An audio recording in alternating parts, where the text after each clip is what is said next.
දකුණු ආසියාවේ දිගම උමං වාරි මාර්ගය හැදෙන්නේ කොහෙද කියලා දන්නවද? බලය ජවයේ ශක්තිය අපේම පානය නෙස්ටමෝල්ට්.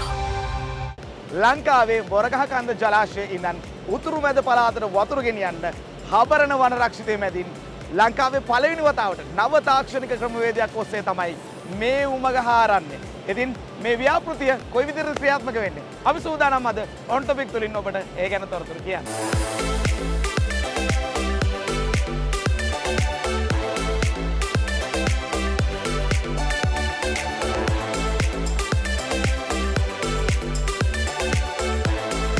බෝධිරාව ප්‍රදේශයේ මේ දිගම උමං මාර්ගයේ කැවීම් කටයුතු ආරම්භ කරන ස්ථානයට තමයි අපි දැන් මේ ඇවිල්ලා තියෙන්නේ. ඉතින් මහවැලි ජල සුරක්ෂිතතා ආයෝජන වැඩසටහන යටතේ තමයි මේ ව්‍යාපෘති ක්‍රියාත්මක වෙන්නේ. ඒ අධ්‍යක්ෂතුමා ඇතුළු නිලධාරී මණ්ඩලයේ ව්‍යාපෘති භාරව ඉන්න මම දැන් එක්කන් යන්න සූදානම්ෙන් ඉන්නේ. අපි යන්න සූදානම් වෙන්නේ දැනට උමගේ ඇතුලේ කැවීම් කටයුතු සිද්ධ වෙන ස්ථානයට. කෝච්චියක් ඇවිල්ලා තියෙනවා. කෝච්චියෙන් තමයි යන්න තියෙන්නේ. ඇතුළට ගිහිල්ලා අපි තොරතුරු විමසලා බලමු.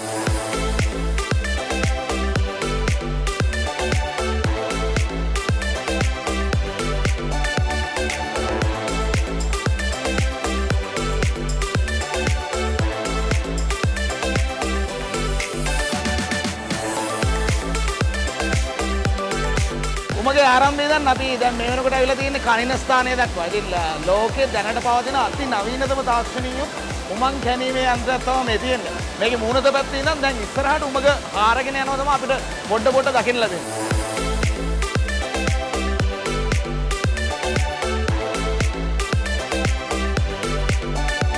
කිලෝමීටර් 28ක් දිග මේ උමගේ දැන් මේ වෙනකොට කිලෝමීටර් 20ක පමණ ප්‍රමාණයක් කැණීම් කටයුතු අවසන් කරලා අපි මේ මැද හරියකට තමයි ඇවිල්ලා ඉන්නේ. අධ්‍යක්ෂතුමා දැන් මේ දිගම උමං මාර්ගය කොයි විදිහටද කැණීම් කටයුතු ආරම්භ වෙන්නේ? මේ ව්‍යාපෘති ආරම්භ වෙන්නේ 1960 දශකයේ මහවැලි මහා සැලැස්ම කියලා ආරම්භ කරන එකේ එක කොටසක් තමයි අපි මේ ක්‍රියාත්මක කරන්න බලාපොරොත්තු වෙන්නේ. මේ ව්‍යාපෘතියේ යටතේ කළුගඟේ ජලාශයේ ජලය මොරගහ කන්ද ජලාශයට දාලා ඒ අතිරික්ත ජල ප්‍රමාණය උතුරු මැද පළාතට අරන් යන්න තමයි මේ උමග හදන්නේ. ඒ අනුව අපි මේ මුල් අදියරේ අපි අරන් යන්නේ මේක මහකන්දරාව ජලාශය දක්වා. ඊට අමතරව තව සංදිස්ථානයක් තියෙනවා හුරුළුව කිට්ටුව යකල්ල කියලා.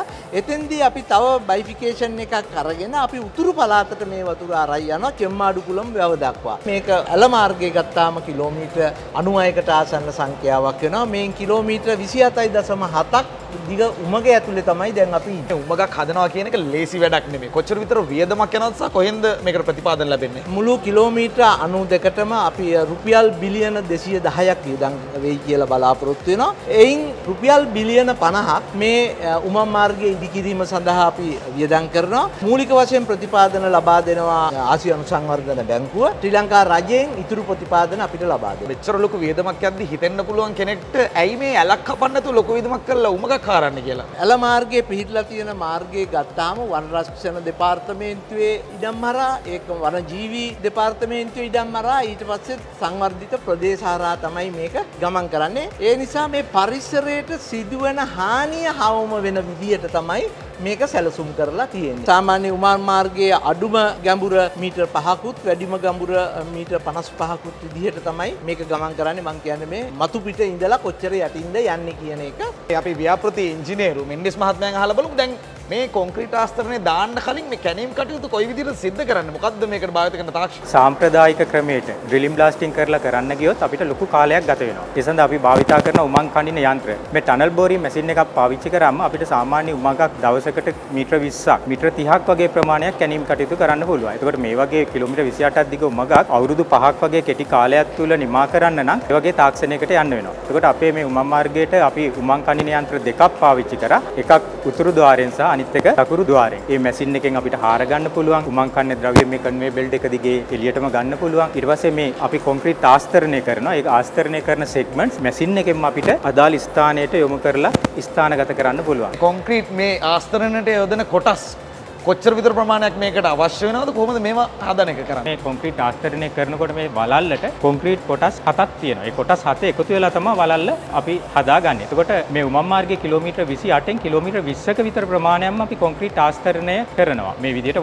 වලලු එතකොට අපිට 12500ක් වගේ අපිට නිෂ්පාදනය කරගන්න වෙනවා. ඒකට අපි සෙග්මන්ට් ෆැක්ටරි එකක් පාවිච්චි කරනවා. දැන් අපිට මතකයි මීට කලින් උමා ඔය කැණීම් කටයුතු සිදු කරන අවස්ථාවෙත් මේ විදිහටම සෑහෙන ප්‍රශ්න ගොඩකට මුහුණ දුන්නා ගෙවල් ඉරිතරලා. දැන් මේ වගේ ප්‍රශ්න මේ අවස්ථාවේ මුහුණ දුන්නේ නැද්ද? නැත්නම් ඒව වළක්ව ගන්න මොන වගේ ක්‍රියාමාර්ගද ගත්තේ? මීට ඉස්සෙල්ලා ලංකාවේ ටනල් බෝරින් මැෂින් පාවිච්චි කරලා අපි කරපු කැණීම් තියෙනවනේ. ඒ කැණීම් වලදී අපි දැක්ක ප්‍රශ්න අපි අඳුනගත්තා. ඒ වලට ගැලපෙන විදියට උමං කන්න යන්ත්‍රයේ ෆීචර්ස් අපි අලුතෙන් ඇඩ් කරා. ඒ වගේ කඳුකර ප්‍රදේශයක ගත්තාම උමග යන්නේ ගොඩක් ගැඹුරකින් වෝටර් ප්‍රෙෂර් එක වැඩි. හැබැයි අපි මෙහෙදී ගමන් කරන්නේ ගොඩක් අඩු ගැඹුරක. උමාවේ ප්‍රොජෙක්ට් එකේදී පාවිච්චි කරේ සෙග්මන්ට් එක සදාස්ත්‍රාකාර. මේකෙදී අපි පාවිච්චි කරන්නේ මේ යුනිවර්සල් ටයිප් කියන සෙග්මන්ට් එක. මේක හරියට ගත්තොත් ත්‍රිජිකෝණාශ්‍රයක් වගේ. එතකොට මේකෙදී සෙග්මන්ට් තිබ්බට පස්සේ සෙග්මන්ට් දෙකේ ජොයින්ට් එක තියෙනවානේ. ඒ ජොයින්ට් එකට අපි පාවිච්චි කරා ගෑස් කට් එකක් රබර්. ගෑස් කට් එක දැම්මට පස්සේ ඒ ජොයින්ට්ස් හරහා එන වතුර ප්‍රමාණය අපිට අවම කරගන්න පුළුවන්. හැබැයි උමාවේ ප්‍රොජෙක්ට් එකේ පාවිච්චි කරපු සෙග්මන්ට්ස් එකේ රබර් ගෑස් කට් එකක් තිබුණේ නැහැ. එතකොට දැන් මේ කැණීමේදී එකතු වෙන පස් සහ ගල් මේ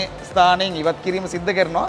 මේවට මොකද වෙන්නේ? ඝන මීටර ලක්ෂ 18ක් විතර ඩිස්පෝසල්, ඒ කියන්නේ කළුගල් කොටස් එනවා. ලෑන්ඩ් ෆිලින් එකක් වගේ එකකට මේක පාවිච්චි කරන්න පුළුවන්. දැනට අපි හෙක්ටයාර් 3.5ක විතර ප්‍රමාණයක අපි මේවා ගබඩා කරලා තියෙනවා. අපේ එකතු වෙන ප්‍රමාණය වැඩි නිසා අපි පත්තර දැන්වීම් දාලා මේක තීරණය කළා තියෙනවා මීටර් කියුබ් එකක් 150කට අලෙවි කරනවා කියලා. මුදල් ගෙවලා යම් ද්‍රව්‍ය ලබා ගැනීමේ අවස්ථාව දැන්ට තියෙනවා. මේ ව්‍යාපෘතිය දැන් මේ වෙනකොට කොයිතැනද තියෙන්නේ සහ මේකෙන් අවසානයේ ප්‍රතිලාභය මොකද්ද රටට ජනතාවට තියෙන්නේ? අපි හිතනවා ලබන අවුරුද්දේ සැප්තැම්බර් වෙනකොට මේකේ කටයුතු අවසන් කරන්න පුළුවන් කියලා. මේකේ ප්‍රතිලාභ වශයෙන් ගත්තාම අපි හෙක්ටයාර් 12800කට ආසන්න ප්‍රමාණයකට යල මහජ්ජි දෙකන්නේ ජලය ලබා දීමට බලාපොරොත්තු වෙනවා. මේ ජලයෙන් වෙන් කරලා තියෙනවා පානීය ජල අවශ්‍යතාව සඳහා.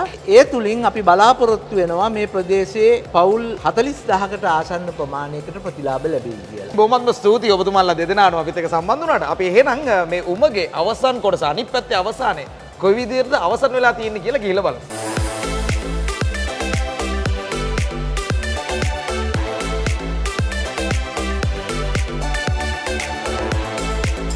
වාරි උමං වාර්ගයේ අවසාන කොටසට තමයි අපි ආවිලා තියෙන්නේ. ඉතින් මේ ස්ථානයේ ඉඳන් ඉස්සරහට අපේ රටේ බොහෝ පිරිසකගේ ජල අවශ්‍යතා සපුරාලමින් මේ ව්‍යාපෘතිය විවෘත වෙන දවසට අපි සූදානම්ින් ඉන්නවා. ඒ පිළිබඳව ඔබට තොරතුරු ගෙනෙන්නට. සමගන්නවා මේ උතුරුමැද පළාත් වාරි ව්‍යාපෘතියේ සිට. අද දෙරණ YouTube නාලිකාව YouTube අද දෙරණ දැන්ම සබස්ක්‍රයිබ් කරන්න.